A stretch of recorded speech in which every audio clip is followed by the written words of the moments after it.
Yeah.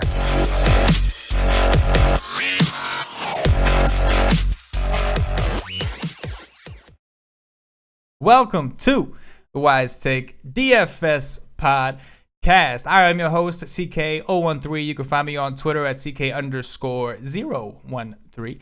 I'm joined here by WiseTake regular Fuego Steve. You can find him on Twitter at Fuego_Steve. Fuego and I are joined by a very special guest.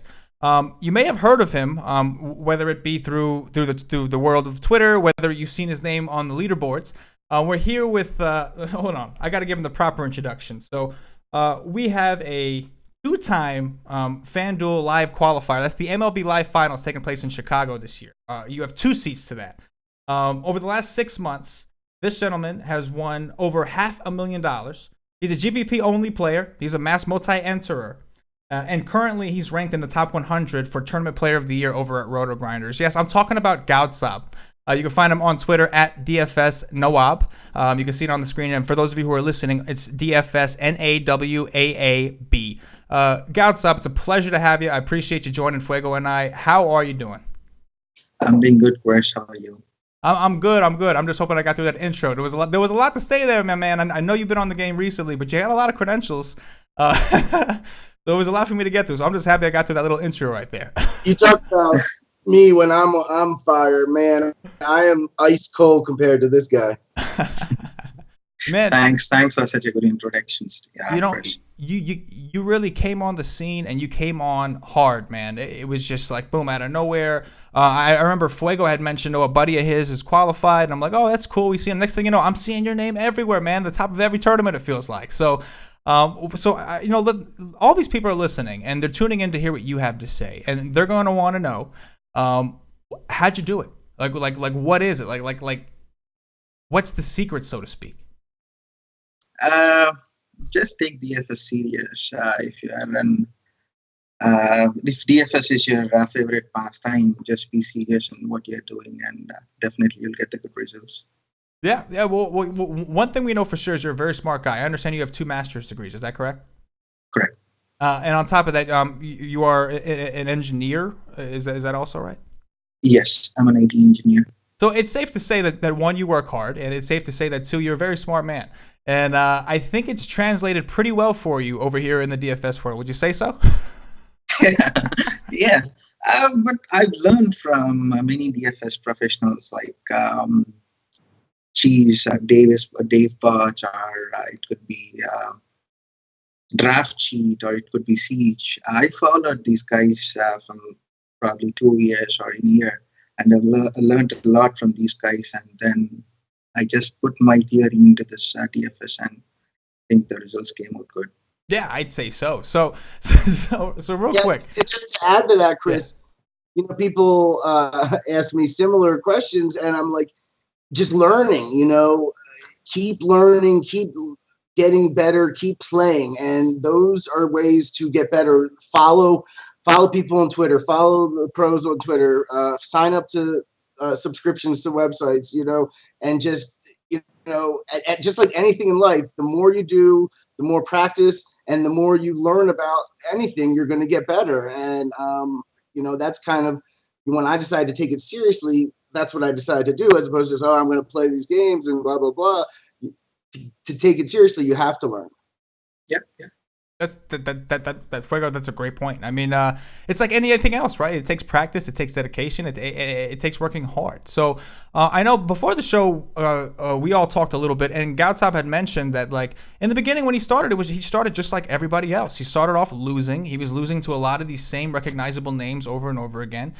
So Gaudsaab, what did you do that you feel like was different from what a lot of people do? Because remember, we're all in that situation, right? Like all of us that when we first started, we think, oh, this is easy. We know sports. And then we're going and we're just getting our butts kicked by the same guys over and over again. Max Dullery, Draft Cheat, and all the other names. We're just getting our butts kicked. And for somehow, you managed to take a look at your situation. You take a look at your opponents, and you actually learned from those losses.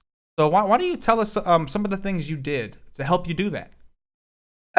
Earlier, when I started DFS career, I always used to do a single entry lineup.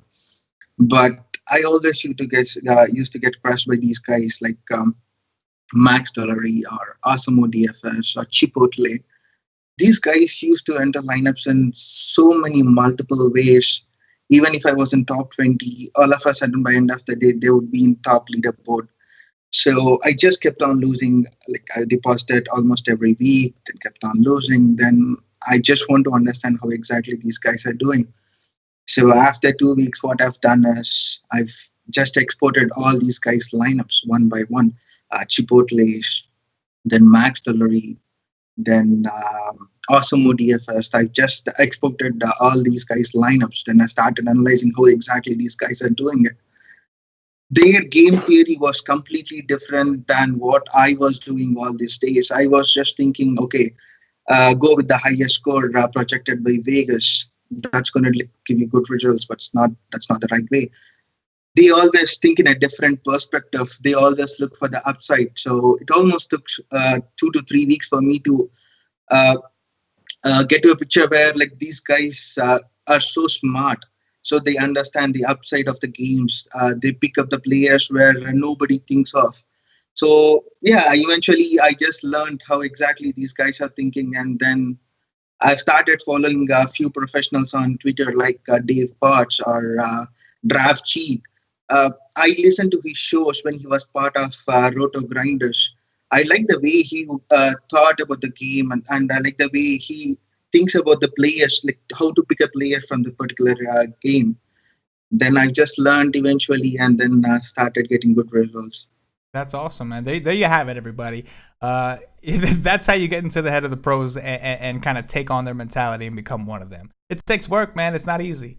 Nothing in this game is easy. So Gaudsaab, you've earned everything you've got, and Fuego, you did too, man. You went through the same way, man. Broke in, you worked your way up. So listen, guys, enough about this. You guys ready to talk some DFS for a Tuesday slate? Let's do it. Sure. All right. First up, we got Max Scherzer, Mad Max Scherzer of the Washington Nationals, visiting Brandon McCarthy of the Los Angeles Dodgers. Go ahead, Fuego. I guess real quick, Gurriel just hit a home run, maybe in the ninth. Oh, well, it jumped me up to 40th in the qualifier, but I'm not gonna be able to catch Tommy G though. I don't think. I got couple Oakland guys, maybe. I don't know. So we're talking about my Orioles, is that right? That's oh no. Wait. Oh yeah. Wait a minute. Oh, I skipped the game. I'm sorry. I skipped a ton of games. I'm over here at the bottom. Somehow my order was reversed here. Sorry about that. We're gonna do. I'm glad I distracted you then. Yeah, that was a great diversion. We're actually doing Ivan Nova of the Pittsburgh Pirates visiting Kevin Gausman of Fuego's Baltimore Orioles. There we go. All right, Fuego. All right, so the Orioles, I like in this game. They have a 4.8 implied run total. They have, besides Machado and Jones, they have a really good history against Nova. I think they bat maybe 275 with 10 home runs as a team. And, you know, it's not the highest total on the board, but it's over that 4.7 that we like. And I think I like the Oriole bats for sure. And I'm not high on either pitcher.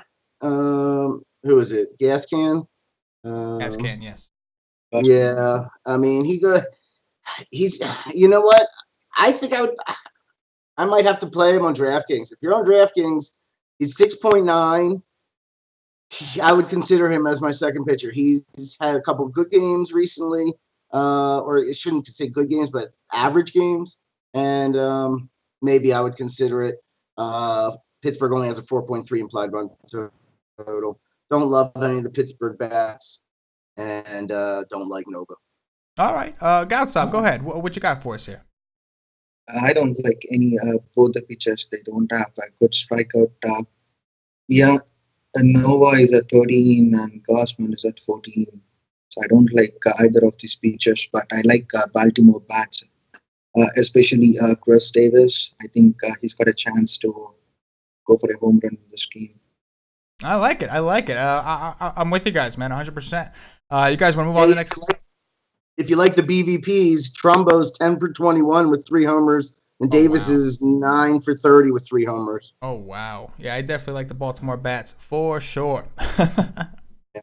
All right, let's see. We got Drew Pomeranz, the lefty from the Boston Red Sox, visiting Masahiro Tanaka of the New York Yankees. Go ahead, Fuego.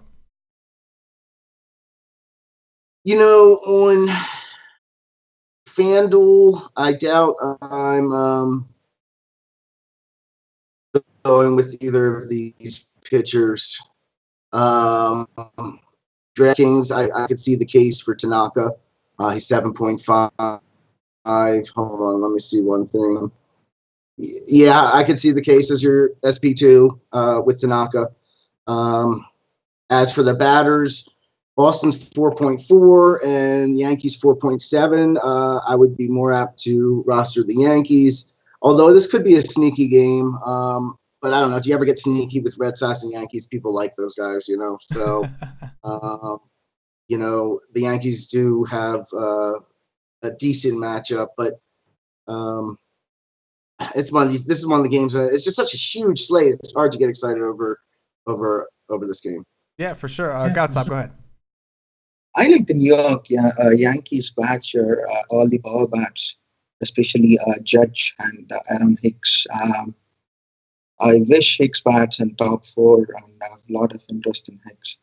I see like Hicks, Judge, Holiday, Castro, and Gardner. Everybody has more than 100 WCR players. So I have a lot of interest in top 6 or top 5 bats of Yankees, all the power bats.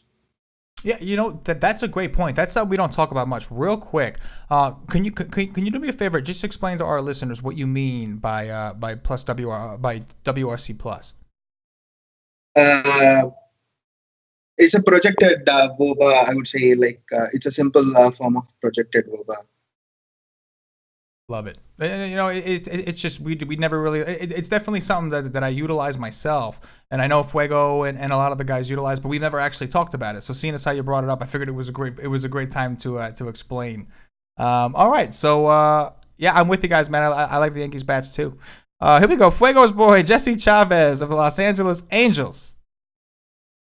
Fuego. Of Anaheim. There it is. Visiting Daniel Norris, the lefty from the Detroit Tigers. Go ahead, Fuego. Yeah, sorry. I forget when those guys aren't on the pod. I gotta take them up my East Coast. So definitely like the Detroit bats. Yeah, 5.3 implied run total. You know, I'm sure they'll be popular, but you know, that's Vegas is right. You know, most of the time, and Chavez is not very good, as we know. Upton, you know, I love Upton. Been playing him. JD Martinez has been on fire. Cabrera, you know, I would play any of them. I mean, like Upton, for example, you know, he's just got a lot of good things. His hard hit percentage, his batted ball distance percentage, fly ball rates, all these things are just through the roof recently. And the whole Detroit team's been smashing, really. So, and not too much love for LA side. All right. And neither pitcher. I don't really in love with either pitcher here. Yeah, I don't blame you. Go ahead, Gaudsaab. What you got for us?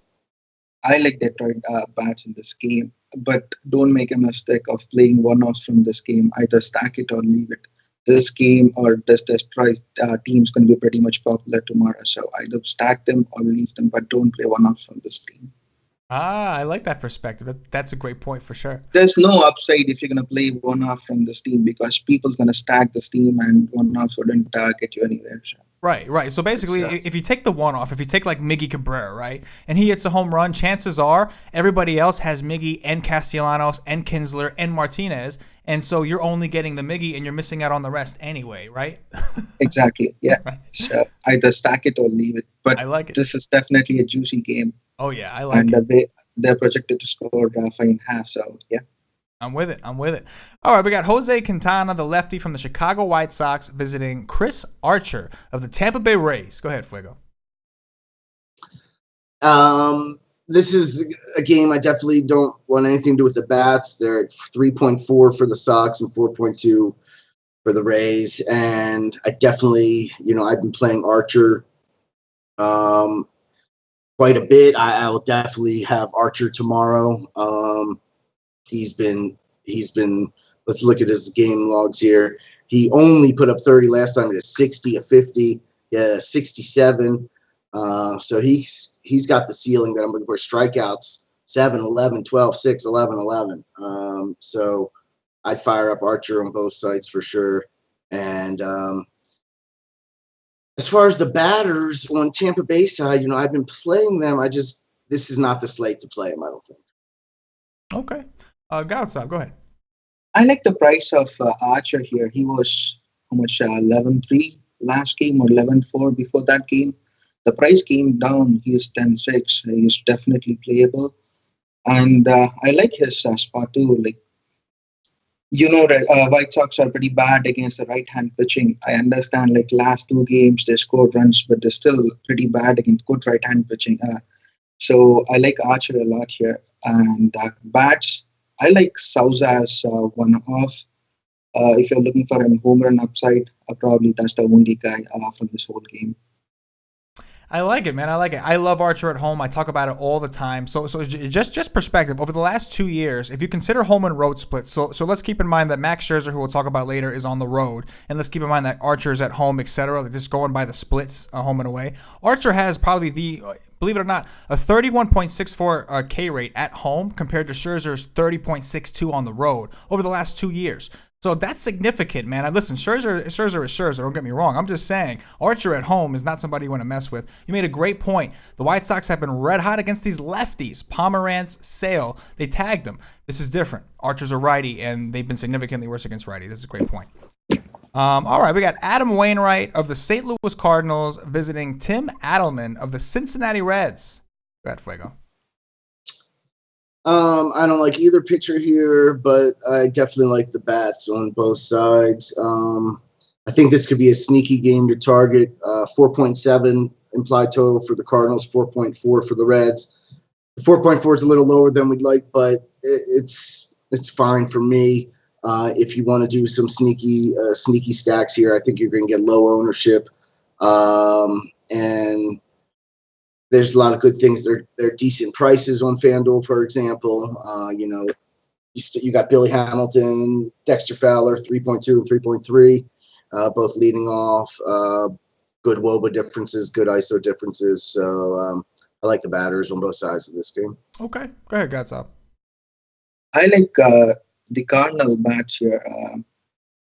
Thank God they did not score much runs today, so they'll be pretty much low owned tomorrow. And I like to play a lot of Cardinal bats tomorrow because even though Edelman is a good strikeout pitcher, he gives a lot of fly balls. He's got like 42% fly balls and he gives 54% medium contact. So I like targeting the Cardinal bats tomorrow. It's going to be pretty much a good sneaky play. Yeah, I think both the bats are interesting. Like Adam Wainwright, I made the mistake. Last time Wainwright went out, I made the mistake. It was a short slate, and I targeted against him at home. I should have known better.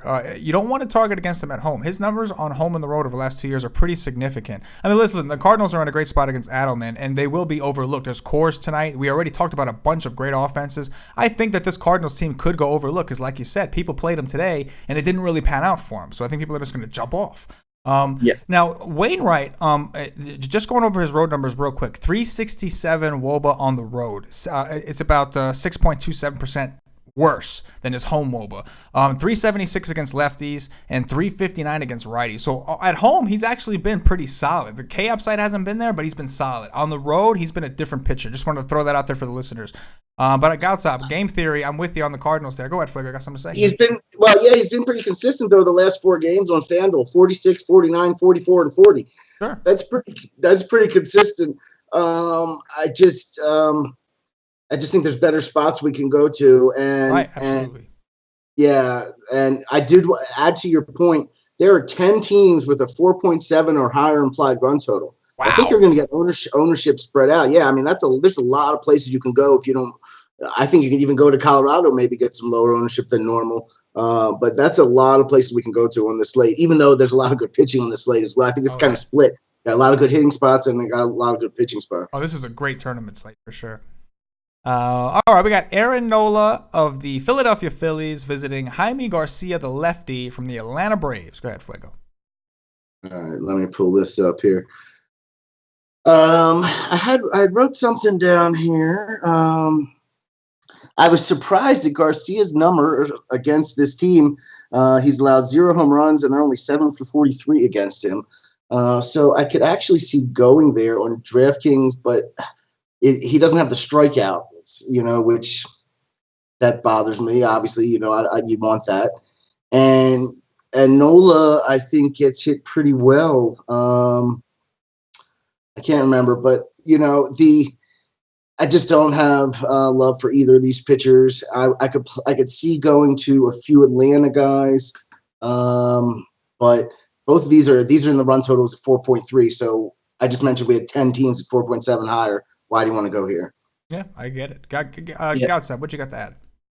Definitely, I don't have any interest in either of these pitchers, so I just pass on this game. Yeah, I'm with you. We could pass on the game. I'm with it. There's so many great games. It's hard to get excited, especially when tonight, when like Philly was the team you had to have because of the weather. You know what I'm saying? It's like, yeah, you know what? We don't need to play these guys. There's no Bartolo Colon here. Let's just keep it moving. Yeah.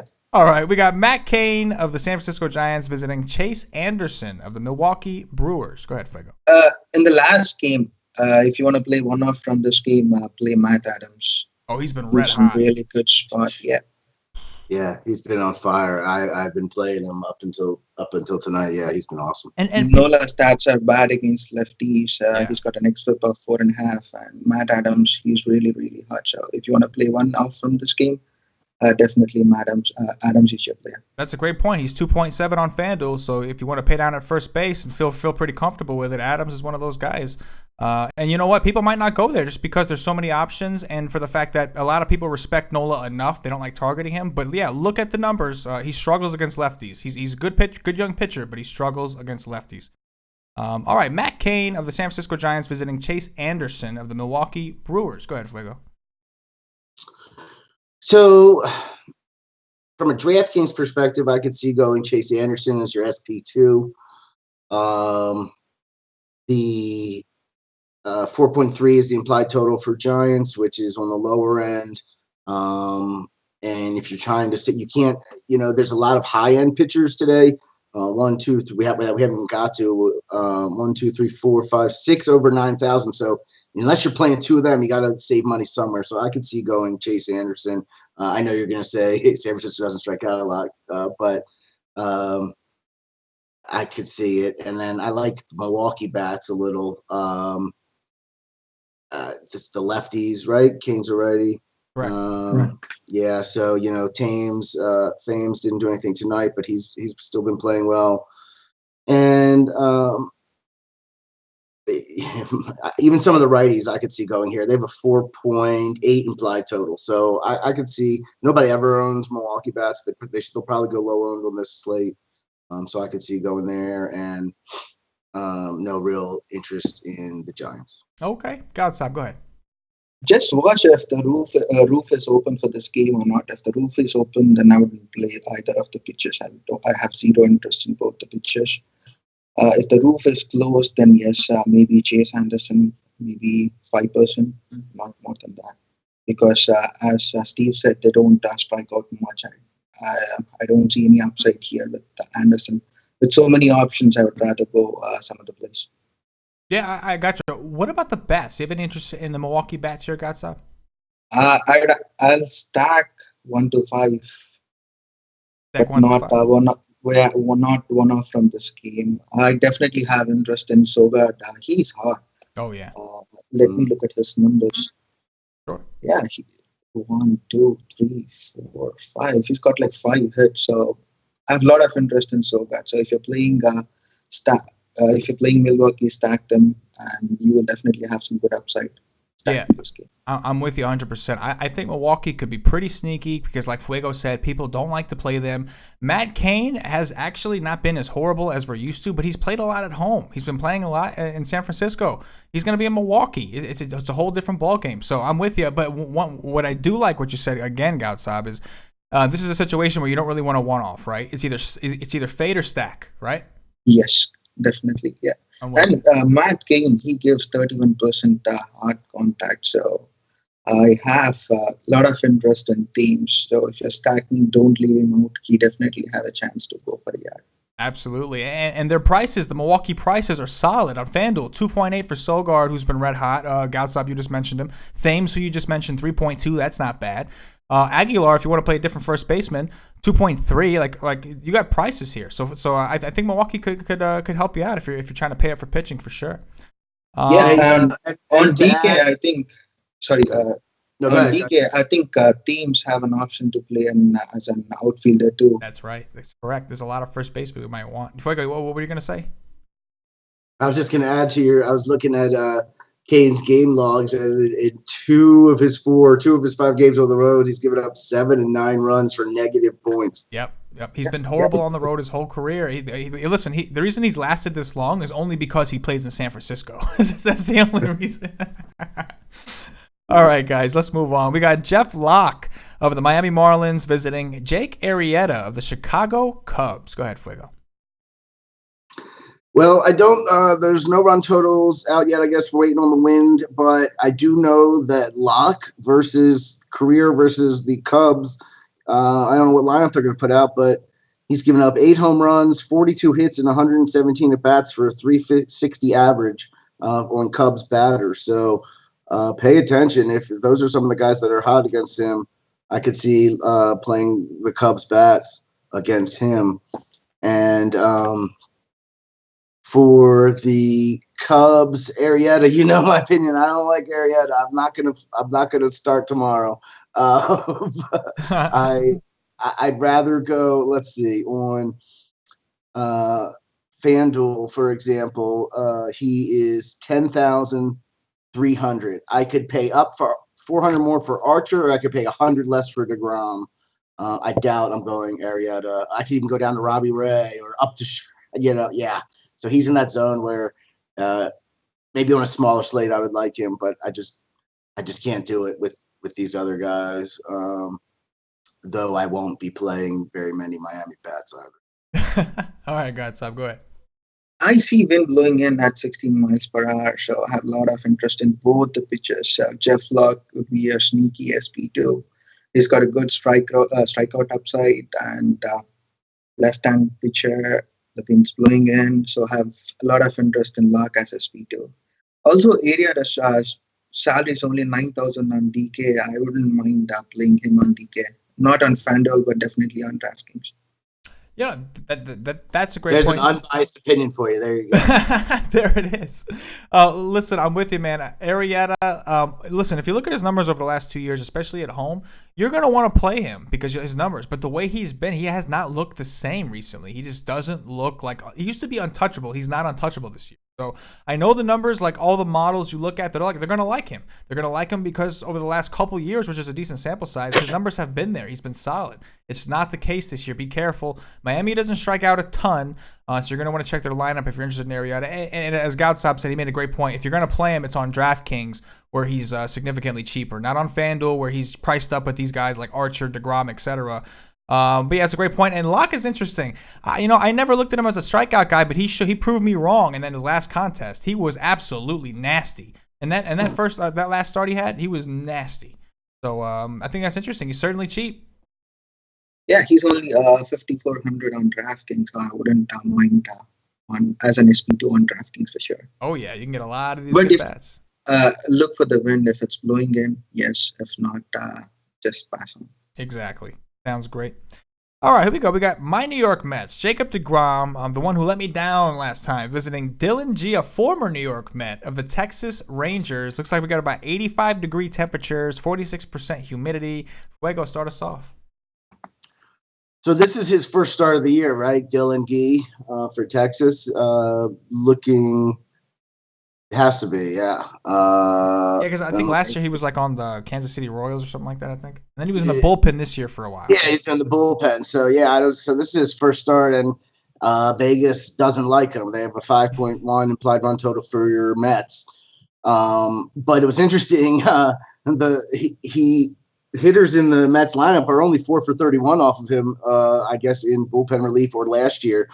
But it's hard to go against Vegas. Well, so that means I like the New York Met bats. Conforto, of course, They got all the lefties going against righty. Jay Bruce, Neil Walker, switch hitter. Cabrera, switch hitter. Granish, lefty. You know, all those guys. Reyes, switch hitter. Dude, a lefty. Oh, I mean, you know, fire him up against the righty Gee.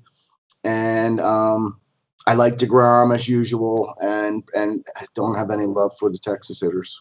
Okay, go ahead, Gaudsaab. I'd rather play Archer than DeGrom. I don't see much upside here. The weather is 85 and humidity is 46. The wind is blowing out towards right at 9 miles per hour. I'd pass, and I'd rather play Archer 300 less than DeGrom. He could be a sneaky GPP play. After his last game, probably people will move off from him. And he definitely has a good K upside because Rangers, they strike out at 23% against the right-hand pitching. So he definitely has some upside. But for me, I'd rather play Archer than DeGrom. Man, you know, I'm 100% with you, man, and I'm going to tell you why. And it's I'm a big sample size and splits guy, and DeGrom is just like Archer. On the road, I'm not crazy about him. I'm really not. Not when there's so many other options. DeGrom's K, just to give it an idea, DeGrom's K upside goes, when he's at home, it's about 11 K per 9. When he's on the road, it's under 9. It's like 8.89. Over the last 2 years. So there's a significant difference. So we have Archer at home where he plays significantly better, and we have DeGrom on the road where he plays significantly worse. So I'm with you, man. I'll take Archer over DeGrom 100% today. Anything to add? I also noticed another pitcher coming up, so I agree that maybe I won't be going to DeGrom either on such a big slate. Yeah, you know, it's interesting because he could be a good tournament play. You're right, Gaudsaab, just because you're right. He just burned everybody. But you know what? I'm going to give it one more start. I'm going to wait for him to come back home, and then I'm going to take him when nobody's looking. But it's not going to be in this matchup. Texas, the Rangers strike out a ton, but also Fuego, you're all over the Vegas projected run totals, and Texas has 4. So there's so many other options with lower projections. To pick this ballpark and this heat with this humidity, it's a pitcher on the road coming off a game where he just got shelled. He might overthrow a little bit. So yeah, I'm with you guys, man. I'm with you guys. I'm Archer over DeGrom all the way. I like the Mets bats. Gaudsaab, what do you think about the bats? Now let me ask you a question. I know that you do mass multi-entries, and I know that that you try to use game theory. So if we're not playing DeGrom, for you, is it just I'm not playing DeGrom, or is it I might leverage a little bit and play some of these Ranger bats? I wouldn't mind playing Ranger bats, but like in such a big slate with so many options, I wouldn't go there. Yeah, no, I got you. There's just too many options. But I have a lot of interest in New York bats, and play Duda tomorrow. He's going to go for a yard for sure. Uh-oh, I like it. I'm a Met fan, so that's music to my ears. Yeah, I have a lot of interest in Duda. He's going to hit a home run tomorrow. Another guy, he's been red hot, 2.9 on FanDuel, lefty against the righty and Dylan G. I'm with it, man. I'm with it. All right, here we go. We got David Paulino of the Houston Astros visiting Jake Eunice, I'm assuming that's how you say it, of the Kansas City Royals. Go ahead, Fuego. Start us off. Do you know why there's no run totals yet? I'm assuming it's because they probably didn't know who the pitchers were just yet, so they probably haven't been confirmed that it's these pitchers. That's probably because it's two no-name guys, so I'm just assuming that's usually what it is. Gotcha. Makes sense. Let me just take a look as I stall and pull this up. Okay. Well, I like Houston just because I like Houston. I don't really have a reason. And I think I would play some Houston bats. They've been playing well and probably some one-offs. But I want to see what these run totals are first, where they're going to fall in line with the rest of the slate before I commit.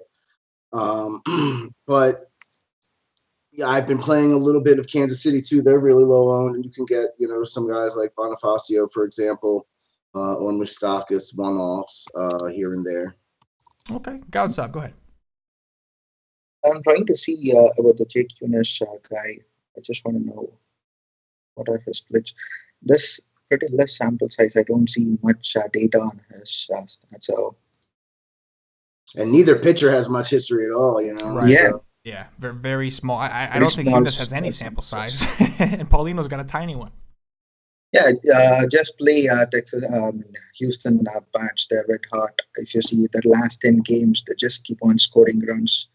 So if you want to play Houston, I don't mind it. And Royals bats probably I would play the Merrifield or Bonifacio, only two. I don't have much interest in any of those bats. Yeah, I like their lineup, whatever lineup they have fitted for today. I like their lineup today. So you talking about hopefully they Houston just or Kansas City? Kansas City. The lineup they put out today with Whit Merrifield, Bonifacio. I think that Cain, right? That was the top three. Yeah, correct. I'm with it. I'm I with like it. that lineup. Yeah, Yeah, yeah. It I makes played sense. Bonifacio. He was Oh, popular. He was yeah. popular. Percent. He's been killing it, man. He's been killing. Nobody knew who he was. They know who he is now. Yeah, one thing I'll say is one of the reasons that I prefer Houston over Kansas City, besides the fact that Houston's red hot and they're just a better team, is that when it comes down to bullpens, so far it looks like Houston's got a better bullpen. Like their bullpen's actually pretty solid, whereas Kansas City's bullpen is ranked like 21st right now. So that's just one more reason, I guess, to favor the Houston side. But like Fuego said, do you really need a reason to play Houston? They're red hot. All right, we got Yeah, Mike. I'm seeing his AAA stats. It's not so good. He's got low strikeout rate. So yeah, you can definitely play Astros bat here. Oh yeah. All right, we got Mike Clevenger of the Cleveland Indians visiting Antonio Senzatella of the Colorado Rockies. Here's the Coors game. Looks like we could have some light rain, 65 degrees, 56% chance of precipitation. Go ahead, Fuego. So, I would be,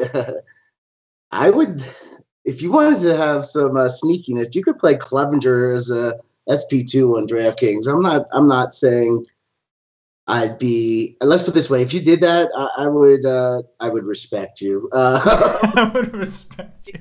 It would be a sneaky play, There's been games this year that if I played Wainwright a couple weeks ago or last week, and if you can play pitchers there this year and hope it's not one of the games that goes off, and you'll get him for real low ownership. I'm not saying I'm going to recommend it, but he's like, let's put it this way, he's not the worst on the slate by far on DraftKings. Let's put it that way, and he's only 5,100 on DraftKings. So anytime you get somebody that cheap, I would consider it. I'm not playing DraftKings, so maybe it's easier for me to recommend it. And it's the Colorado bats, both sides. Cleveland bats, definitely. Cleveland has the higher run total, actually, at 5.4 over 5.2 for the Rockies. So you can play either side, obviously. Yeah. Gaudsaab, what you got to add? I have interest on the other side. I like Senzatella a lot. Probably out players in SP2 in most of my GPPs, probably at 20% or 30% exposure. So if you see his stats in last 10 games, 12 games, he did really well at home.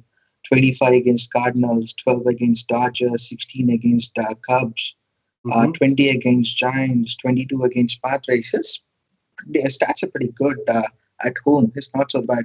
Also, one more thing is I don't know what changed with the pitching staff of Rockies. All their pitchers are performing really well, irrespective of home or away. Their pitchers are doing really good. So I don't mind playing Senzatella as a GPP. Yeah, I think that's interesting. Obviously, we know it's Coors, so we already know the bats are going to be in play. We know the bats are going to be popular. Maybe not as popular as usual because I think, like us, I think there are a lot of players out there who respect these pitchers. So Vegas says it's going to be a high total. This could be a situation. Pay attention to the weather because if you remember, the only time Coors really went off this year was when they had threatening weather. Everybody thought the game was going to get canceled, and then there were a couple people who played them. And they ended up winning all the money that night. So pay attention to that weather because I always think it's interesting. I like to go there when nobody else will, and I like to avoid it when everybody else is on there. So that's kind of like the rule of thumb, I guess, for tournament players, right? But it's interesting that we got to this game and you both like the pitchers. I thought that was interesting. That's the first time on this podcast ever that we got to a Coors spot, and we had the guys talk about they're interested in the pitchers. But you know what? Listen, no, they don't need to hear that we're interested in the Coors bats. It's Coors Field. Of course, there's interest in the Coors bats. So the real GPP play or the real oddball thing, the thing that maybe people wouldn't think about is taking the pitchers. So I think that's a couple of interesting takes for sure, guys. So there's one more stat for you. The Coors average score last 3 years is 11.5. But if you see this year, it's only at 10.6. So the score is coming down now for this Coors Field. So definitely Vegas thinks something has changed in the course. I don't know what exactly is it, but definitely playing pitchers at the course is not a bad option in GPPs anymore. So you can definitely play them. 5.3, yeah, I don't mind playing Senzatella definitely. Yeah, no, exactly, and that's a great point. And if you notice, like we have a 5.4 and a 5.2. Well, last year I feel like this would be 6.4 and 6.2. You know, Exactly. So something definitely is going on. You know, now I know I did hear somewhere. Don't quote me on this, but I'm pretty sure I heard they've been doing things to try to get the runs down. They raised one wall and they did something here, and I don't know. So maybe it's taking effect and it's working, but definitely because. You know, we'll talk about this next game for a second. They have a run total pretty much the same as these guys, which would never happen. Feels like last year. Yeah, that's great stuff, guys, for sure. Here we go. We got Dinelson Lamet of the San Diego Padres visiting Robbie Ray of the Arizona Diamondbacks. Go ahead, Fuego. Now, this is the pitcher that I noticed when we were talking before, Robbie Ray. I have been rostering him, and he's been amazing. Last three on FanDuel, including 3 starts ago against these same Padres, 67, 58, and 51 FanDuel points, 10 strikeouts, 9 strikeouts. He only struck out 6 Padres, but still put up 51 points. So that's interesting. In most of his other games, 8, 10, 9, 10, you know, that's what he's hitting, 9 and 10 strikeouts. So definitely Ray I like better than the other one.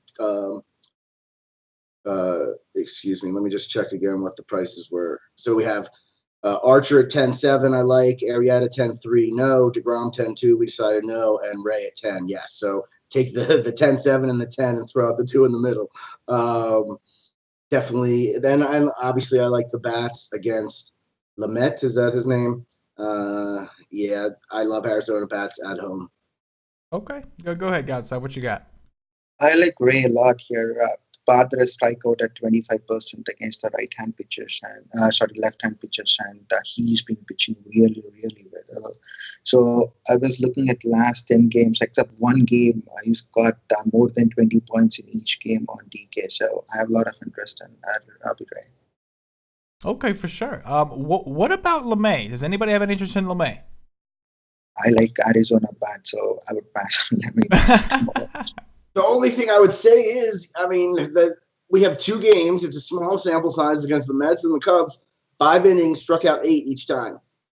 You know, that's the highest K per 9 on the slate in 2 games. But I just don't feel it at Arizona. We've talked about this being a great hitter's park. Yeah. And I don't see it. I'd much rather go with the experience of Ray and plus he's not like cheap, at least on FanDuel. He's 7.7. Yeah, 7. I think he's overpriced at 7. In this ballpark against the Rays? Yeah. I think. Right, exactly. I mean, even on DraftKings, what's his price there? 6.8. That's still not even as low as Right. I'd rather go with one of the Colorado guys.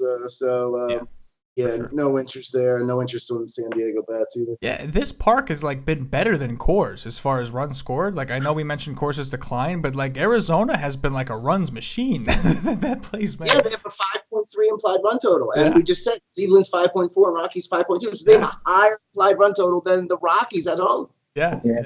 Gaudsaab, we like to call this ballpark. We like to call it Coors Light. Just like Coors 2.0 for sure. Yeah, definitely. Hey man, maybe that's what's happening. Maybe the trends are shifting, and it's time to fade Coors and just start playing Arizona. All right, here we go. We got Marco. Definitely, I have a lot of interest in stacking the Arizona bats, and don't leave Goldschmidt out of your stack. I understand LeMay is bad against lefties, and Arizona is throwing out 5 lefties in their top 5. So I have a lot of interest in Goldie. So play Peralta. He definitely has a stolen base update, chance to. So play Blanco, play Peralta, play Goldie, play Lamb, play Thomas. So I have a lot of interest in Arizona bats. Oh yeah, I'm with you, man. Especially Goldschmidt. A lot of people skip him because he's too expensive. Like on FanDuel, he's 4.6. People will be like, I'm gonna play Peralta because he's 3.2. I'm gonna play Blanco because he's 2.7. I'll even play Lamb because he's 3.9. And people just have a tendency to skip over Goldschmidt, especially because he's a righty on a righty. The other guys are all lefties. So I think that's a great point. All right, here we go. Now this is an interesting matchup here. We got Marco Estrada of the Toronto Blue Jays visiting Jesse Hahn of the Oakland Athletics. Go ahead, Fuego. Well, I'm going to call Estrada by his actual name instead of calling him Stroman today. Okay, I tend to get there, but it's Estrada. I've played him last game out. He obviously did not do well, but I would go back to the well because nobody else will. The 2 games before that against the Rangers, 49, against the Orioles, 66 FanDuel points. He had a 46 against Mariners. Those are good hitting teams. High upside strikeouts. He'd be someone I'd consider that I don't think the public will with these other pitchers on the slate. And I have no real interest in the Oakland bats. And I would – Toronto probably, as much as I've been playing them recently, I doubt I'll have much exposure. They only have a 4.4 implied. I would either maybe – mini stack, maybe a one-off, but I think there's, a late night hammer with a one-off or something because it's a 10 o'clock game. But there's a lot of other better spots. Okay, Gaudsaab, go ahead. I have a lot of interest in ace bats here. This could be a sneaky stack for me. Probably I would snack 10 or 15 lineups with ace. The wind is blowing out, and these bats are like completely heated up. I think Healy doubled down today. He homered twice. Yes, he did. And I have a lot of interest in Davis, Lowry. So I have interest in a stack. I don't like Estrada much, but maybe I'll stack a little bit of ace tomorrow. Yeah, I think that's certainly interesting. What about the Toronto side? You got any love for the Toronto bats? Only either Morales or Smoke, only one off, but I don't have interest in any other bats. Okay, yeah, I think it's for sure. Estrada burned. Was it Estrada? It was Estrada, right? That recently burned everybody. That was him. It was him and Eduardo, and they both burned the world. Is that what it was?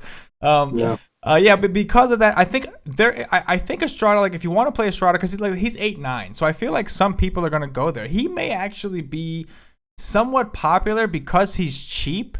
And he's playing the A's, but people might not realize that these A's are red hot right now. I don't know how they wouldn't, but like even tonight, like you said, they put up 10 runs against the Nationals the night before. I know they still lost that game 11-10, but 10 runs. And then on top of that, they played a really good series against the Nationals in general. They only struck out like 6 times against Strasburg. Like it was something crazy. So yeah, man, I see your point for sure. I think it's interesting for sure. I wasn't expecting the A's bats there, but I'm certainly going to be watching and see how they do for sure. Wait, I think they have. Sorry, go ahead. No. Go ahead. I think they have very good upside tomorrow for GPP. Also, 9.2. I'd rather play Arrieta tomorrow rather than playing Estrada. Arrieta has a good upside at pitching rather than Estrada. That's a good point for sure. Fuego, got anything to add, or should we move on? Let's do it. All right. We got Hector Santiago, the lefty from the Minnesota Twins, visiting James Paxton. Here we go. Here's another good pitcher of the Seattle Mariners. Go ahead, Fuego. So interesting that the batters in this game in the BVP I looked up are only 19 for 98 off of Santiago, and I don't know if that means anything or not. But if you look at Cano, for example, Cruz obviously crushes them because he's a righty. But the lefties, Seager and Cano, Cano is 3 for 24 off of Santiago's career, and Seager's 2 for 21. So I don't know if that's due for regression or if he's a tough lefty and they're not going to be able to hit him well. So that's interesting. How we're going to use that, I'm not sure because, like I said, Cruz will probably crush him. So you probably are not going to play him in this case. And maybe it's the Seattle righties is what I would play. And as far as the pitching, Paxton, I like Paxton. He had a really good game last time out. Hopefully he won't be on a pitch limit this time. He struck out 6 in just over 5 innings, put up 26 DraftKings points.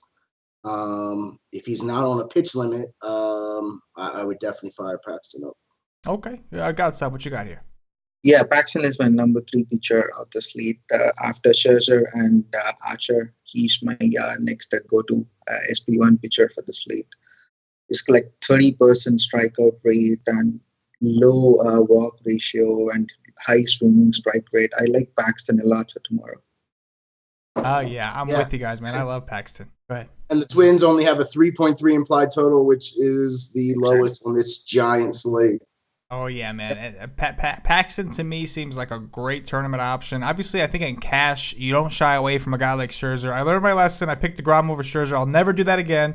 But in tournaments, especially on FanDuel, at 9-3, that's a huge discount from those big options. So at 9-3, you got the Seattle ballpark. We obviously want to make sure he's not on too much of a pitch count, but even if he is, he showed us that with a minimum amount of pitches, because he doesn't walk people like Gaudsaab said, it doesn't take him too many pitches. He should be able to get pretty far in these games. And we know the Twins do strike out a ton. They got a lot of righties, and people might be afraid to go there. But Paxton, some lefties, though. They do have some lefties, absolutely, and regardless, Paxton he's just good. So it's like, there's some guys that are just good. You don't worry about the splits. It's just a brief look in my model here. It looks like the Minnesota bats are by far the lowest out of 30 teams. So yeah, interesting for sure, definitely. I don't play cash games a lot, but he's your number 1 cash game pitcher for tomorrow. Paxton? Yeah, price. Yeah.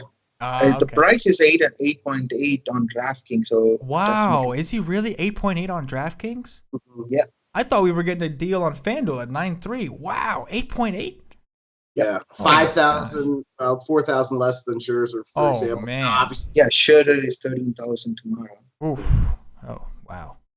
All right, guys, we got one more game, and then we're out of here. We got Mad Max Scherzer of the Washington Nationals visiting Brandon McCarthy and Patio Joe's Los Angeles Dodgers. Go ahead, Fuego. Yeah, I'll stall now, but we did pretty good, man. We went through, that's a lot of games.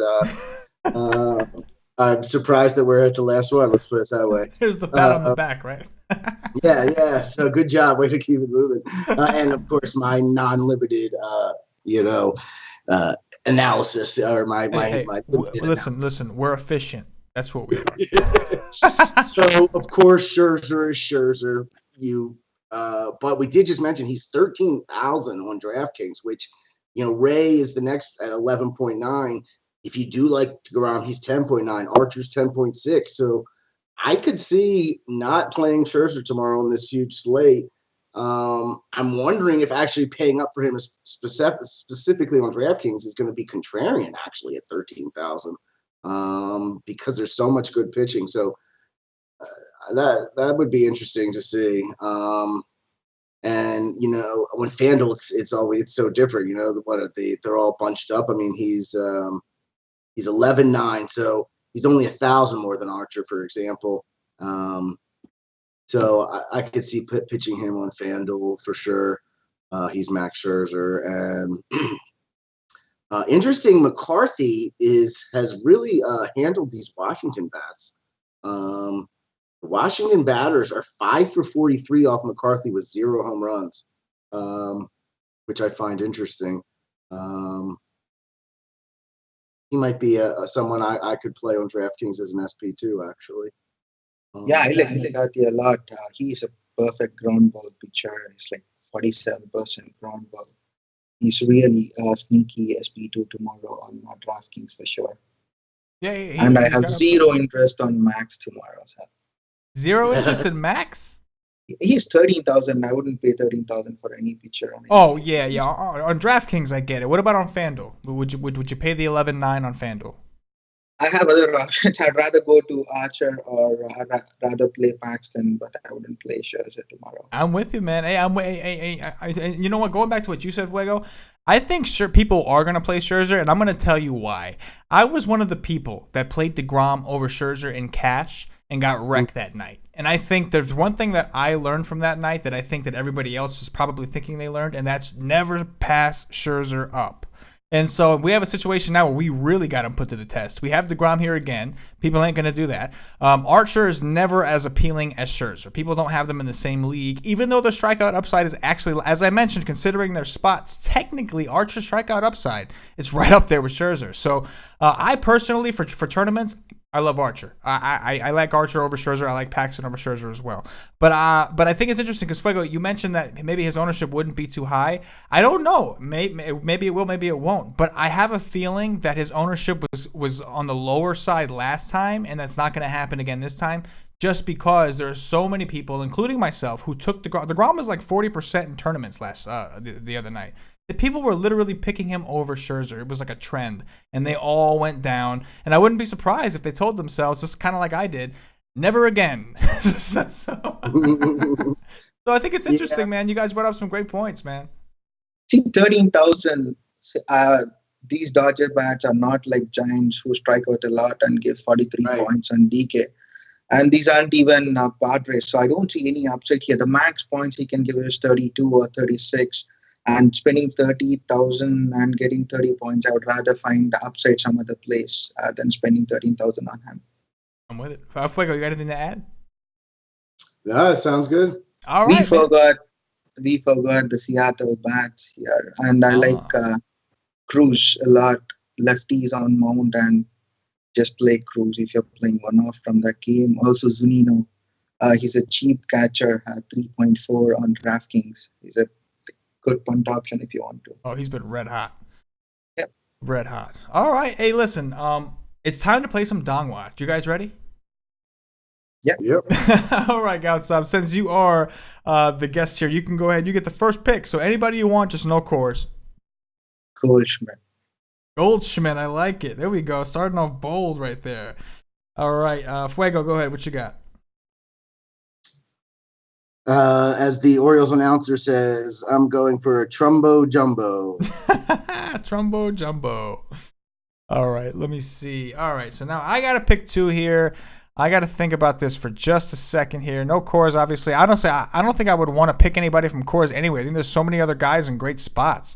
As a matter of fact, give me Neil Walker from the Mets here. I like him out there. I like him out that weather out there. I'm gonna go with Walker as 1, and I'm going to go with Conforto as 2. I'm going to go with my Mets in that heat.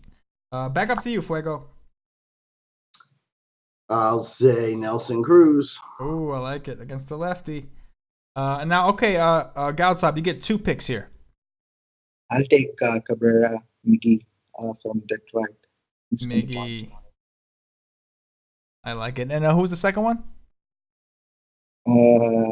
Judge. Oh, I forgot all about the Yankees there. There you go. Some Aaron Judge action there. I like it. All right, Fuego, who's your final pick? Chris Bryant. There we go. Another big name there that's going to go overlooked, I'm sure, tomorrow. I like it. Now I get one more pick. I'm going to go with Thames against Matt Cain. Yeah, give me good, some Thames. Somebody had to do it, right? Yeah. I think it's one of those situations. As soon as I was like, oh, maybe I should have gone Thames. So, yeah.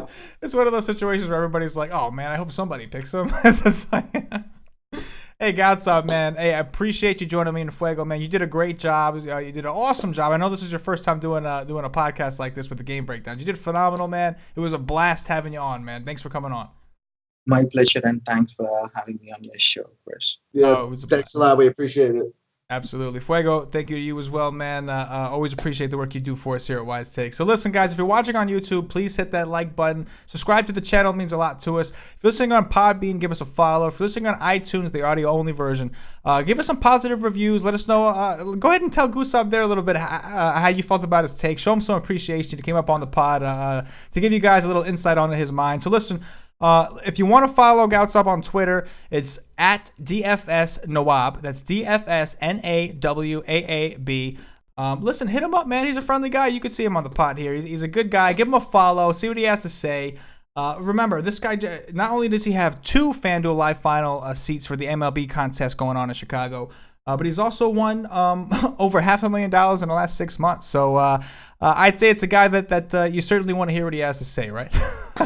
Yeah. Pay attention. That's right. That's it, fellas. So again, Gaudsaab, again, man, one more time. Appreciate it. Thank you. It was definitely a lot of fun. Fuego, thank you as well. So, and for all of you guys listening and watching, thank you as well. So for Gaudsaab, for Fuego, for myself, as always, good luck. Yeah.